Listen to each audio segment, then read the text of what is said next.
Are Rot Knights any good? Are Rot Knights any good in patch 5.0? Rot Knights are a new and interesting spin for the Nurgle faction. Not cheap, but coming in with real heavyweights to clear the field of opposing cavalry. I've tried to use Chaos Knights for that. It's tough, even though Chaos Knights are great overall units. This gets very impressive. Recruit for 1800 gold and 450 upkeep. On Ultra you get 32 entities with 8,320 health between them, so 260 health per entity. Armor is 80, and notably, no shields. Leadership is 70, which isn't that impressive honestly. Speed 75, charge speed 110, melee attack begins at 42, inflicting poison, no surprise there.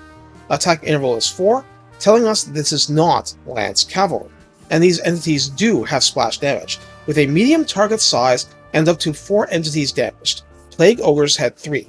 Doom Seekers have 3. Melee defense starts at 48, which is quite robust, but we would expect no less from an elite unit. No, literally, we would expect no less with Mark of Nurgle running. Weapon strength is listed as 60, split between base 22, armor piercing 38, and with a bonus versus large of 10.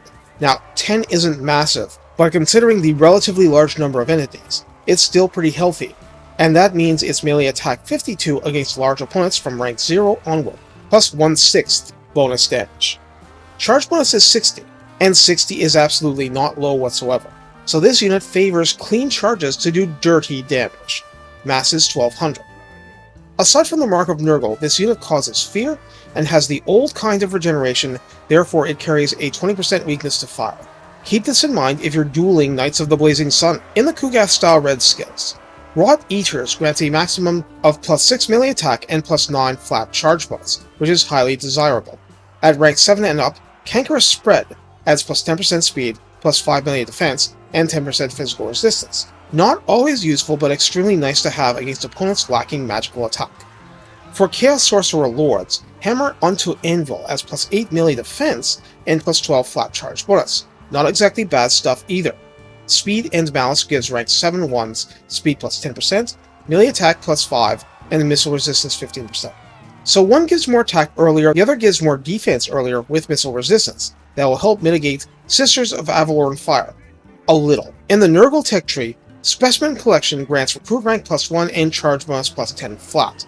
Fleshy Growths, tax on 10 armor and plus 4 melee attack. Ravenous Tadpoles now affects not just Plague Toads, but all cavalry, chariots, and war beasts, granting plus 20% unit mass and plus 15% percentile to charge bonus. Overcoming resistance adds plus 5 leadership and another plus 4 melee defense. So these techs mirror the infantry ones but apply to a broad range of the roster, not just Rot Knights. Yet they turn Rot Knights into impressive charging machines. So how do we use the Rot Knights? Actually, they seem to be direct Nurgle equivalents to Skullcrushers of Khorne.